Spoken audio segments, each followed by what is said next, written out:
if I recall, it was Valverde, Bellingham, and Chouameni. Which of those three know how to play ball in those three? Those three players I mentioned, which of those three know how to play All ball? three very good players. You are stupid. After brushing past Real Madrid in the quarterfinals, hopes were high for Arsenal, but unfortunately they lost the first leg of the semi-finals 1-0 to Paris Saint-Germain. What did they do wrong in the match? How could they have avoided defeat? Well, welcome to Crossfire, brought to you by Life Scorebet. I am Anishilewo, Jimmy Anishilewo, and as usual, I'm here with Tunde and Tosin to discuss Arsenal's performance in the first leg of the semi-finals against Paris Saint-Germain. So, Tunde, talking about the match against PSG, where did you think Arsenal got it wrong? I think it was just a bad start. That's if like anybody that watched that game could tell. PSG really took them by surprise. It was obvious that PSG's intent was to attack. Normally, Arsenal are the team that have a reputation for pressing so high that they stifle you, but PSG used that against them, pressed them so high, and they scored that early goal in the first minute. But from the 20th minute, when Arsenal actually, calmed down and got into the flow of their game, they outplayed PSG, and the only reason Arsenal did not win that game was Donnarumma. Arsenal created the most chances in that game, had the most big chances, 3. PSG had 2.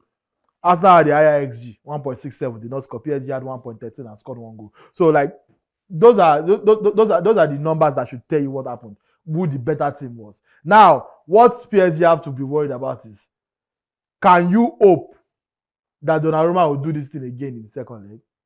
Which, in my opinion, is not likely. Because even in the first leg, you should have considered. Arsenal, Donnarumma was great, but probably some better finishing would have really helped. Merino basically missed a gilded opportunity. Martinelli missed his own too. Saka had a great game. So this, I'm not worried. Remember, I picked Arsenal to advance to the final, probably even win the whole thing now. And it's becoming obvious to me that the people I pick are they do usually have problems. Are you sure it's not you? I think it's me. Which is also part of my game because I'm a Chelsea fan. So I pick Arsenal. And if you don't make it, sorry. If you make it, I look good. Win-win. So it's a win-win situation for me. All this don't concern me. But anyway, like I said, Arsenal played quite well. They were still even missing a key component in that team, Thomas Partey. You see the way he played against Real Madrid over the 2 legs. I think Partey starting that game would probably have helped them, beat the initial rush of what PSG attacked them with. But you can see even with that Partey, when they were able to settle into their usual flow of offense, into their normal routine, they started to dominate the game. Even though PSG still were able to create chances in the second half, but that's now owned that game completely. So this is a good team. This is a very good team. When Partey comes back in the second leg and is playing the holding midfield, giving Rice the freedom to now roam and run up and down and go and help the attack, because Odegaard is not doing anything. Let me tell you. But didn't they used to compare him to Fernandes and De Bruyne? No, that one is not. Comparisons are anything. Comparison happen in football. That doesn't mean that it's correct.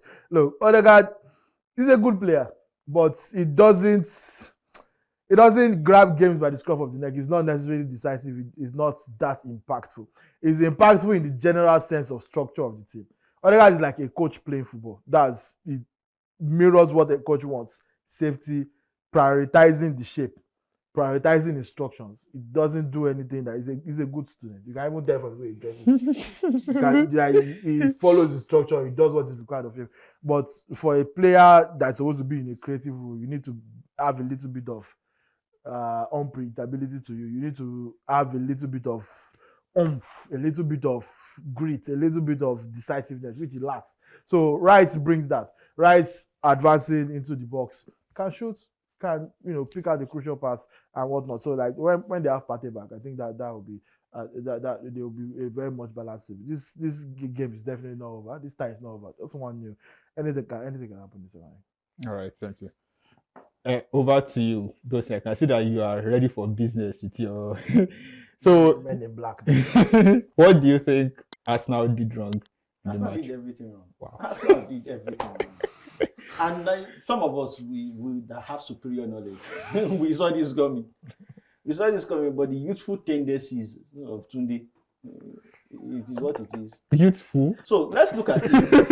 Let's look at it. He talked about Arsenal had 3 big chances, but PSG also had 2 big chances. But let's look at Arsenal as a team. And one of the reasons why there's no glory for Arsenal in the last couple of seasons is because this is a team that does not have a spinal cord. This is a team that cannot get it done. And the reason why they cannot get it done is because it's a flawed roster. The team is flawed. There are holes in the team. And when you play a proper team, like PSG, when you play a proper team, you see, when they played Real Madrid, I picked Arsenal, right? Did you? No, I picked. What? How will I pick Real Madrid? What's wrong with you? Are you okay? Beat him.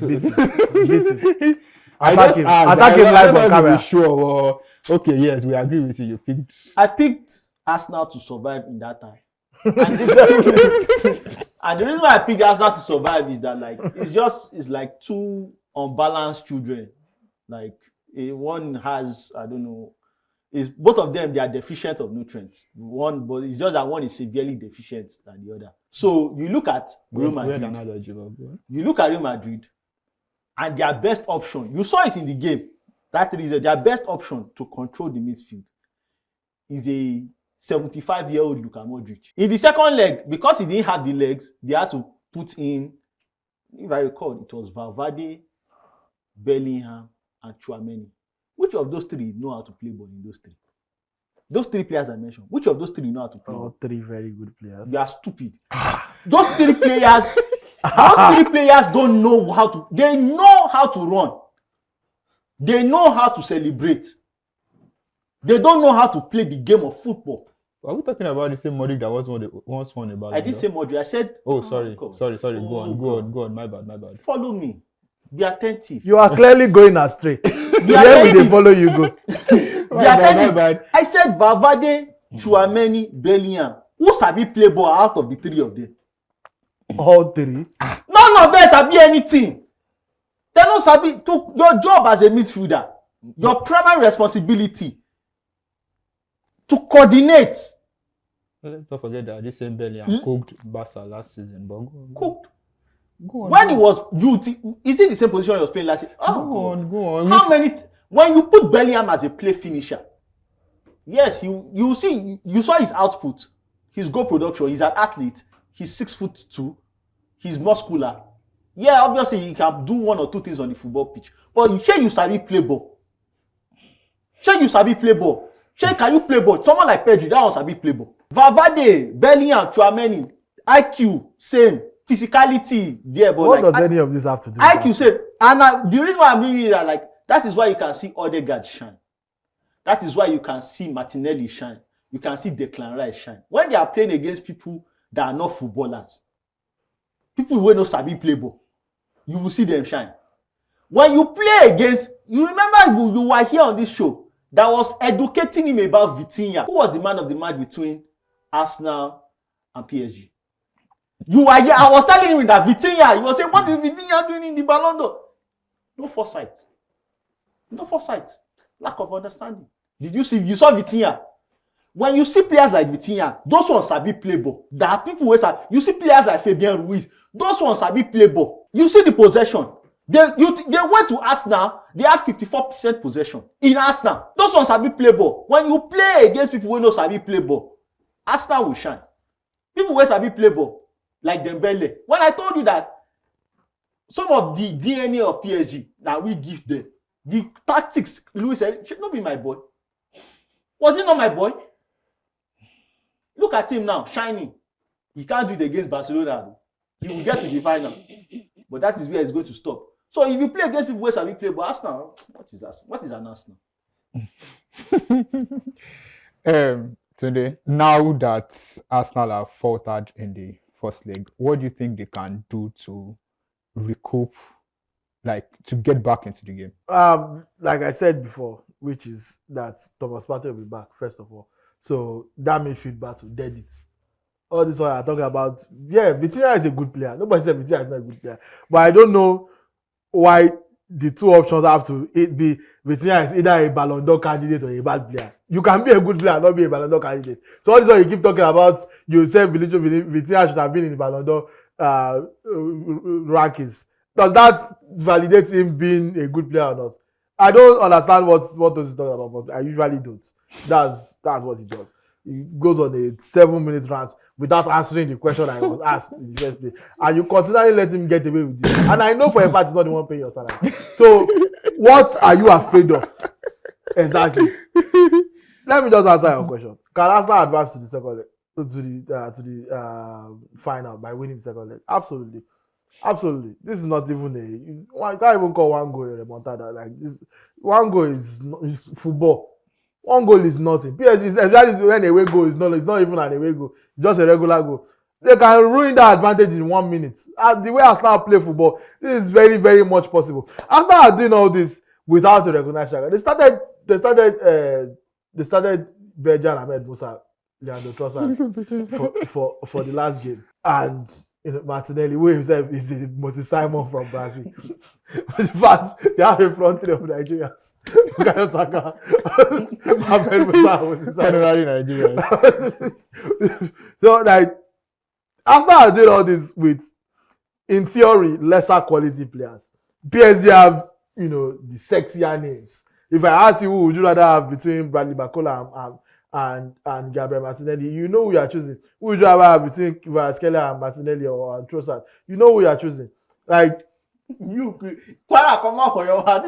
After the nonsense you said about him. What is this guy talking about? Dembele with his 30+ goals this season. If I say Dembele or Merino, you know who you would take. Pretty much theoretically, it's only Saka that can really get into that PSG attack from this Arsenal team. But yeah, that's now still score at a ridiculous amount. So I don't know why when Partey returns, you will see football. When you see that Partey Rice, you understand why Partey Rice is the serious. You see Partey and Rice combo, and you see Odegaard. Odegaard will even be free to be more creative Partey go free and be more adventurous. That's so. Those of us that actually watch football, I don't need to come here and talk about educating you when you are clearly uneducated yourself. Watch the game. Don't always do this viewing center arguments style that you do on newspaper stand. It is unbecoming. Watch the game and analyze. How can you say that Arsenal did everything wrong in a game where they created the most chances? So how were they not creating chances? Say PSG is mini Barcelona. Whatever you want to say. I try to PSG are not going to the final. That's what me I know. Arsenal are going to beat them in second leg, and Arsenal are going to advance to the final. Because ultimately, this PSG team is good. But they can be touched, and they were touched in the first leg. Arsenal just couldn't find the finish. So I was going to say they are also missing Havertz, but I think that's probably for the best. I think Havertz is the first player that the medics are actively working for him to not recover. Say, coach, I feel struck by first season. See that you still need 2 years. Well, yeah, obviously, I'm joking about, but on a serious note, I think Arsenal actually have a very good chance of advancing. They will win the midfield battle with Partey back. Defensively, they have the better defense. They have the better defense compared to PSG. Yeah, and that's even without Gabriel available. You saw they were able to take out. During Timber, Kvaratskhelia did not dribble past Timber once. And I know this might be crazy for you to believe because the internet narrative has been that Kvara was cooking him. But he did not complete one single successful dribble. I know the dribble person when they post Bible verse before match. That's how. So it's a God go just look you. When they disgrace Bible verses. I don't know. You want to dribble fast leader of congregation. How much party when you preach? Say, give your life to God. Say, wait to Korea, and let me take your life first. My friend, you can say that and serve the devil. But so Arsenal have lots of depth in defense. They have a strong midfield too when Partey comes back. So it's only really in the attack that they are, not as great as you would expect in comparison to PSG. So I think that they'll be fine. All right. Back to your closing. Even though when I asked you initially that what did Arsenal do, you said he did everything wrong. You no give me any answer. But now, can you please tell me what you think that they can do right? Even though we know, can you just please help us? I'm not going to hear, and people pay to actually seek this kind of information from me. So Are I'm you? not Wait. That the people man is boss one of those. Because last I checked, You were being by both boss this and one, live this one comments. is okay, but the problem with Arsenal is, and like he said, now Odegaard is Pogba. He needs somebody to unlock him, right? No wahala. The problem with Arsenal is whatever they want to challenge PSG with, PSG can go band for band with them. PSG can go band for band with them. Central C. That's the problem. Central T. Like it's like you want to say you want to you won't outscore PSG. You want to make it a back and forth encounter. You won't outscore PSG. You will probably end 2-2 or 3-3, or they will beat you 3-2. They will beat Arsenal 3-2. The one that Aston Villa beats. When the tie is already over. When the tie is already over. First time over with 1 goal left, Aston Villa will have been When the tie is already over.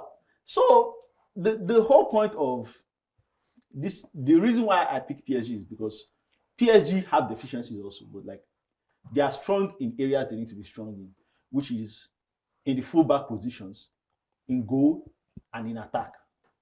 And those are the places whereby you can, and also in midfield. Those are the places whereby you can hurt Arsenal. For me, like Desiree Doué didn't have one of his best games, but he was sufficient. That's somebody that if it becomes a back and forth encounter whereby you don't have to load up on your defense, like Arsenal, like I said, PSG had majority of the possession. It was pretty close, but PSG still dominated. Arsenal were able to sit back in a compact position and like, okay, 1-0 is not a bad result. If they come out desperate against PSG in the return leg, those spaces will be there. Because the low block will not, it becomes a back and forth encounter and the counter attack. I trust PSG on the counter attack more than I trust Arsenal on the counter attack. So wherever they want to push this narrative to that, they can outscore, they have goals in their side. PSG too have goals in their side. And if we are being honest, like PSG this season have been able to fly under the radar. They've been able to wrap up their league title, the cup, and this is the goal for PSG. This is a state-owned club. This is not the Kroenkes are actually a very rich family. I'm not going to this. But this is a state-owned club that has been pursuing this Champions League. They are not going to get it though. But like, because they'll play against Barcelona, it's just unfortunate. But but this is something that has been in the works, and eventually, like they are going to break through to that final. And I feel they will not get the job done, but they will see the last of Arsenal. They will see the end of Arsenal. This whole Arsenal regime of the last 3 or 4 seasons that have been getting close but not being able to achieve anything. I think after this Champions League experiment, we are done with the whole Arteta, give Arteta time, let him cook. There will be pressure on him next season. And I just feel that if Arsenal had faced the Champions League squarely from the start of the season, maybe they would have a better opportunity against PSG. But PSG this year has been their sole focus for, can we say 5, 6, 7 years. And I think they played at home in the second league. I think they get the job done. Well, today thinks that Thomas Partey coming back into the fold for Arsenal can help them get a foothold in the second leg, while Tosin is of the opinion that even if the match becomes end-to-end, Paris Saint-Germain can outscore Arsenal. What are your thoughts? What do you think about this? What are your opinions? What are your predictions? Drop your thoughts in the comments below. I am Anishilewo, Jimmy Anishilewo, and this is Crossfire, brought to you by LifeScoreBet.